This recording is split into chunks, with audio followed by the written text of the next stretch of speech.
नमस्कार मित्रांनो, मी प्राध्यापक नामदेवराव जाधव. आज देशाच्या समोर, महाराष्ट्रासमोर जो अत्यंत गंभीर असा प्रश्न आहे, मराठा आरक्षण, धनगर आरक्षण आणि बाकीचे सगळे आरक्षण, बरेचसे काही प्रश्न आहेत आणि त्या संदर्भात एक मोठा विषय आपल्या समोर होता. तो म्हणजे घटनेच्या तत्वामध्ये, सुप्रीम कोर्टाच्या नियमामध्ये बसणारं आरक्षण कसं दिलं जातं. विषय आहे टिकणारं आरक्षण. हो, हॅलो, गंभीर्याने ऐका आणि पूर्ण ऐकल्यानंतरच आपलं मत द्या. ओके, घाई करू नका, कारण हा विषय अत्यंत सिरियस आहे आणि गेल्या 40-45 वर्षापासून जो धगधगता विषय आहे त्याच्यावरती आपण बोलणार आहे. तर टिकणारं आरक्षण कसं दिलं जातं लक्षात घ्या. आपल्या देशामध्ये 1980 पासून म्हणजे 82 पासून मराठा आरक्षणाचा प्रश्न ऐरणीवरती आहे आणि 8 इलेक्शन आतापर्यंत जवळपास असे झाले की ज्याच्यामध्ये इलेक्शन आलं की एक वर्ष अगोदर आम्ही तुम्हाला आरक्षण देणार अशा प्रकारचं राजकीय लोक घोषणा करतात. त्याच्या आधारे इलेक्शन लढतात, जिंकतात आणि सत्तेत आले की 4-4.5 वर्षे परत अगदी कुंभकर्णासारखी झोप घेतात आणि परत 6 महिने 5 महिने जवळ आले इलेक्शन दुसरं लागायला की त्यावेळी मग मराठा आरक्षण घेऊन टाकायचं आणि इलेक्शन परत त्याच्यावरती जिंकून जातात आणि परत 2-4-5 महिन्यांनी इलेक्शन संपलं, ते परत जिंकून आले की परत कुणीतरी कोर्टात जातं आणि परत ते टिकलं जात नाही, कोर्टातून ते माघारी होतं.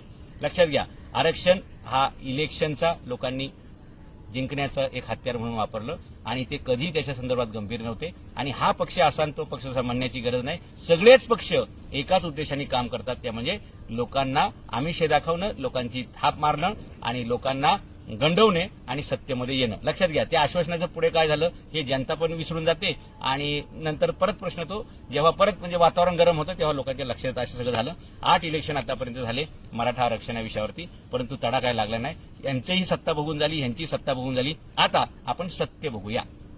घटनेच्या नियमामध्ये टिकणारं आरक्षण कसं दिलं जातं. भारताच्या राज्यघटनेचा उद्देश आहे, एक उद्देश आहे की जस्टिस फॉर, ओके, म्हणजे जस्टिस द्यायचा, न्याय द्यायचा. कुठला?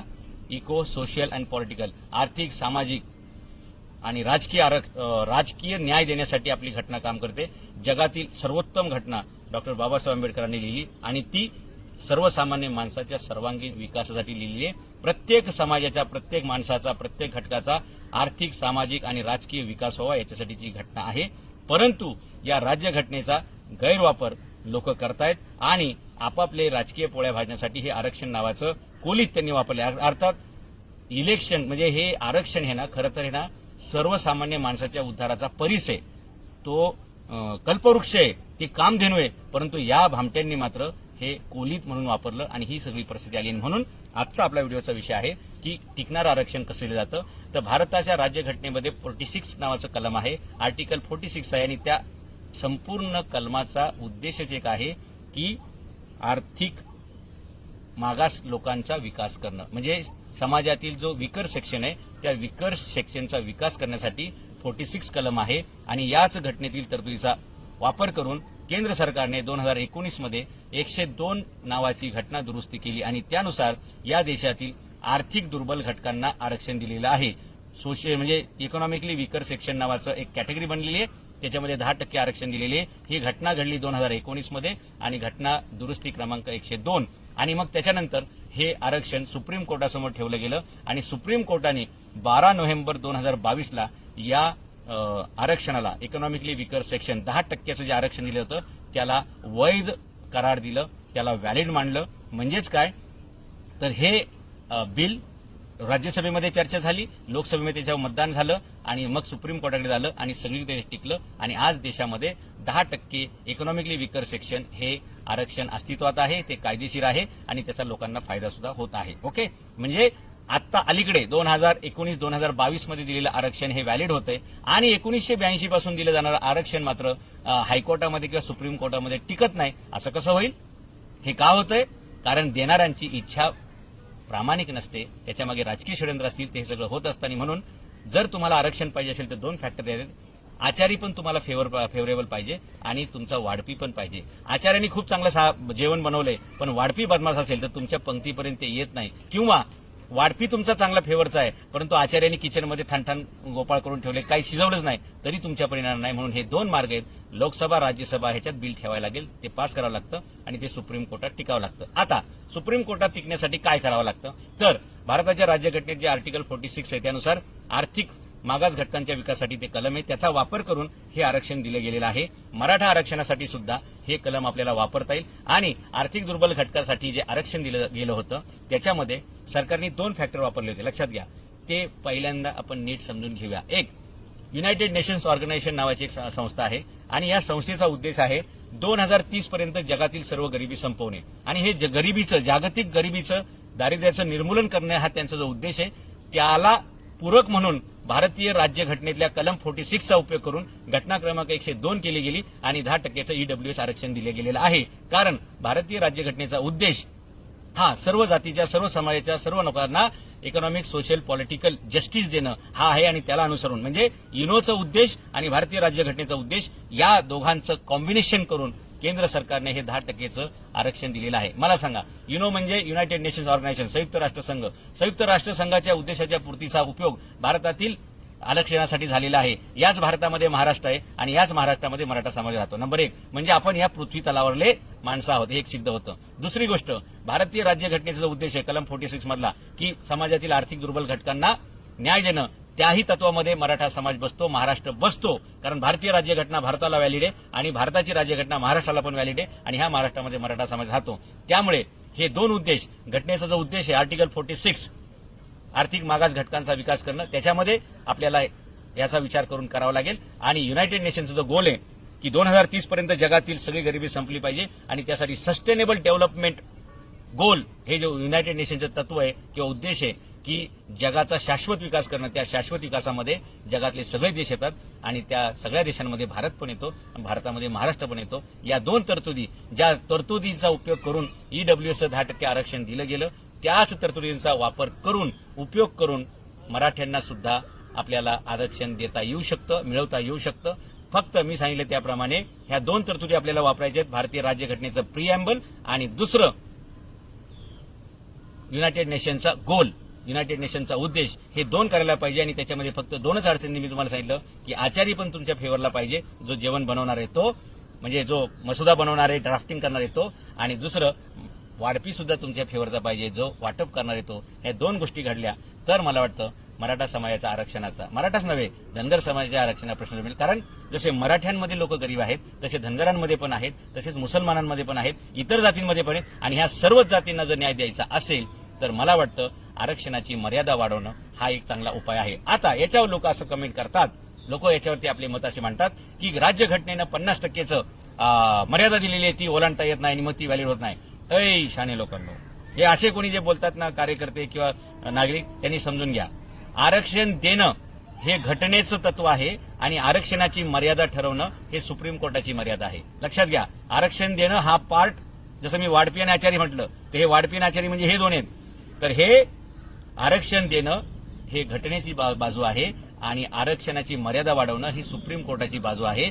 जर सुप्रीम कोर्टाची म्हणजे आरक्षण वाढवता येतं की नाही, आरक्षणाची मर्यादा वाढवता येते की नाही, तर आरक्षणाची मर्यादा वाढवता येते. कशातून वाढवता येते हे मी तुम्हाला सांगितलं मगाशी. तसं 102वी घटना दुरुस्ती केली, त्यानुसार 50%च्या आरक्षणातून 50%तून 10% ईडब्ल्यूएस नाही, 50% आहे ते तसंच ठेवलेलं आहे आणि वर जास्तीचं 10% दिलेले आहे एक्स्ट्रा. आणि आता आरक्षण भारतामध्ये झालेले 60%. म्हणजे सुप्रीम कोर्टाने जे 10% आरक्षण व्हॅलिड ठरवलं ईडब्ल्यूएस, ते 50 + 10 असं 60 झालेलं आहे. मग आता 60चं 70 होऊ शकतं, 75 करता येईल आणि आणखी किती पर्यंत न्यायचं हे त्या त्या समाजाची परिस्थिती बघून, त्या त्या समाजातील आर्थिक दुर्बल घटकांचा सर्व्हे करावा लागतो आणि त्यानुसार हे आपल्याला आर्थिक दुर्बल घटकामधून आरक्षण देता येतं, आर्थिक निकषावर देता येतं. आता राहिला प्रश्न असा, बऱ्याचशा लोकांचा असा समज आहे की आरक्षण हे जातीला दिलं जातं, मराठा जातीला आरक्षण मिळू शकत नाही. लक्षात घ्या, धनगर जातीला आरक्षण मिळू शकत नाही,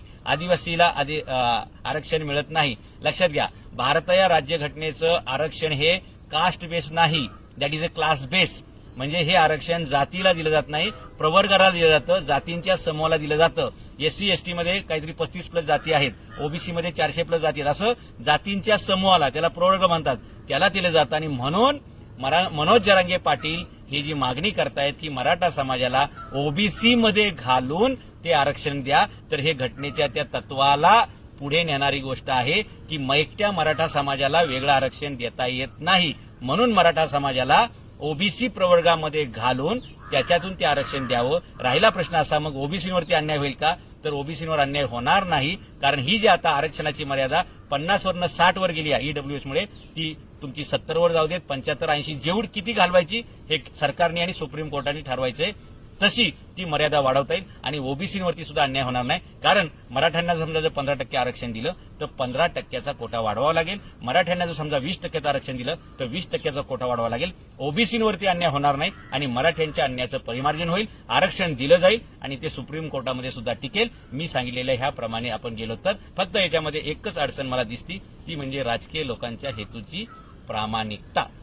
जर हेतू प्रामाणिक असेल तर ह्या दोन्ही गोष्टींमध्ये म्हणजे घटनेच्या प्रिअँबलचा उल्लेख करून, घटनेच्या 46 कलमाचा उपयोग करून युनायटेड नेशन्स ऑर्गनायझेशनचा 2030 पर्यंत जगातील सर्व गरिबी निर्मूलन करणं, त्या गरिबीमध्ये मराठी पण येतात, धनगर पण येतात, महाराष्ट्र पण येतो, भारताची सगळीच राज्य येतात, जगातील सर्व देश येतात. सस्टेनेबल डेव्हलपमेंट गोल हा जो युनायटेड नेशनचा गोल आहे 2030 पर्यंतचा, त्याचाही उपयोग करून आपल्याला असं आरक्षण देता येतं, टिकणारं देता येतं. आता याच्यावरती फक्त लोकांनी हे लावून धरलं पाहिजे की ज्यांच्याकडून हे आरक्षण अंमलात येणार आहे त्या पुढाऱ्यांना तुम्हाला धारेवर धरावं लागेल, त्या पुढाऱ्यांना तुम्हाला सरळ करावं लागेल, त्या पुढाऱ्यांना याचा जाब विचारावा लागेल की तुम्ही आम्हाला दरवेळी का फसवताय, हे फसून तुम्हाला काय मिळतंय. फसवणारे गब्बर होत चाललेत मित्रांनो, आणि ज्यांची फसवणूक होते ते बिचारे निबार गरीब होत चाललेत. आणि अशी जर सामाजिक विषमता वाढत गेली, अशी जर सामाजिक दरी तयार झाली, आर्थिक दरी तयार झाली, तर ही देशाला परवडणारी गोष्ट नाहीये. आणि म्हणून सरकारने पटपट झटकत हे याच्यावरती गांभीर्याने निर्णय घ्यायला पाहिजे. आणि लोकांनी, आणि लक्षात ठेवा, हा प्रश्न मराठ्यांचा आहे, मराठा आरक्षणाचा आहे असं समजून बाकीच्या जातींनी झोपून राहू नका, घरी बसून राहू नका. मराठा समाज हा देशातील सर्वात मोठा समूह आहे आणि तो आवाज उचलू शकतो. त्याची संख्या जास्त असल्यामुळे ते कुठेही मोर्चा काढू शकतात, ते कुठलाही मोर्चा सक्सेस करू शकतात. बाकीच्या जाती छोट्या आहेत, म्हणजे उंटाच्या तोंडात जिऱ्यासारख्या, त्यांनी मोर्चा काढला तरी कोणाला काय कळणार नाही, एवढे छोटे आहेत. या जातींनी सुद्धा मराठा समाजाला साथ द्यावी आणि ज्यावेळी सगळा समाज मिळून एकमेकासाठी मागेल, एकमेकाला पाठबळ देईल, तेव्हा मात्र या देशातील राजकारणी लोकांना याचा गांभीर्याने विचार करावा लागेल आणि तो न्याय द्यावा लागेल. लक्षात घ्या, एका जातीसाठी जर एक जात भांडली तर त्याला काही यश मिळणार नाही.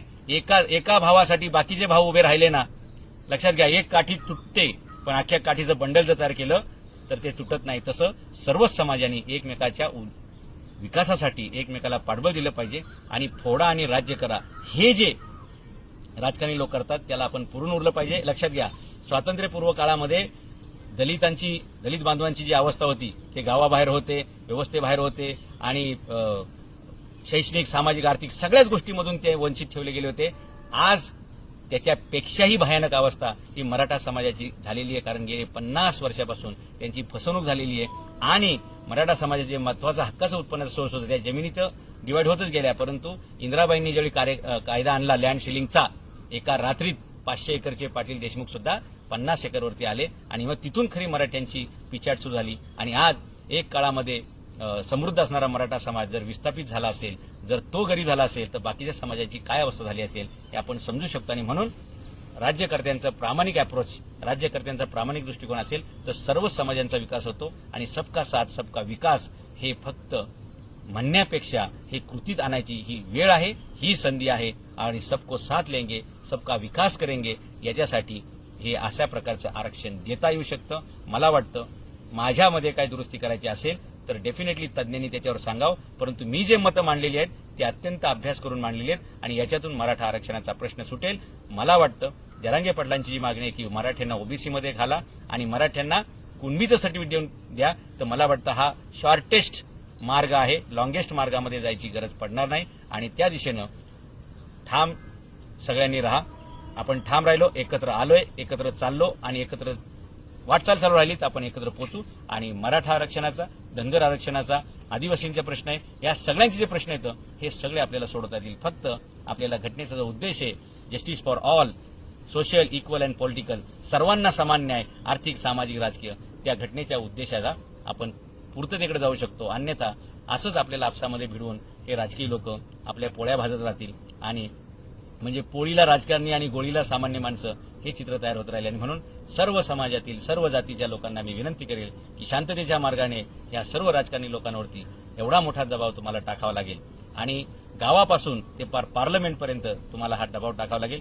महत्वाचा मुद्दा हा पार्लमेंटमध्येच आहे. हे बिल राज्यसभेत यावं लागेल, लोकसभेत मंजुरी मिळावी लागेल आणि सुप्रीम कोर्टातून याच्यावर शिक्कामोर्तब केलं तर मला वाटतं हे टिकणारं आरक्षण दिलं जातं. हे सगळे बारकावे अभ्यास न करता हे आरक्षणं दिली जातात आणि म्हणून ती कोर्टामध्ये टिकत नाहीत. हे आपल्याला माहीत असेल. एक तर वकील द्यायचा नाही, दिला तर तो वकील कोर्टात हजर राहत नाही, तो त्याची नीट बाजू मांडत नाही. याचा अर्थ काय आहे? हे सगळं ठरवून केलं जातं आणि म्हणून आता लोकांनी फसता कामा नये. आर या पार आता म्हणजे दिल्याशिवाय घेतल्याशिवाय राहत नाही. कोण म्हणतं घेणार नाही, घेतल्याशिवाय राहणार नाही. या भूमिकेने लोकांनी पुढे जावं लागेल आणि कोणत्याही प्रकारचा कायदा हातात न घेता शांततेच्या मार्गानं, अहिंसेच्या मार्गाने जर आपण एकजुटीनं ही वाटचाल केली तर हा प्रश्न सुटेल असं मला वाटतं.